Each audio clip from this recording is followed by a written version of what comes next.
Hello, traders. Today is Tuesday, July 15th, and this is my analysis for the Euro-US dollar, and we are on the 4-hour time frame. So anyways, on the 4-hour time frame, this is where you can really see the structure of this move down and the lower lows, lower highs that it's been making.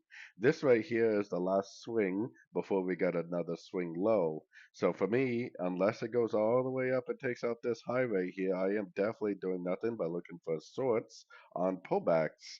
We do not have a Fibonacci bounce. We don't really have like a significant higher low or anything telling us that this move up is potentially anything beyond a pullback to the last wave down. So keeping that in mind, taking it down to the 1-hour time frame, I got my Fibonacci retracement on here. Yesterday, it didn't really make much of a pullback, and it's actually been very, very choppy ever since last Thursday. I would expect it to go up and grab some of these highs, maybe go all the way up to maybe the 61 or even the 78%. Like I said, as long as it doesn't break this high right here, I am definitely just waiting patiently for more sorting opportunities. I am personally not looking for longs. I am not a short time trade trader, so I would much prefer to just wait patiently for a nice Fibonacci bounce and another nice sorting opportunity.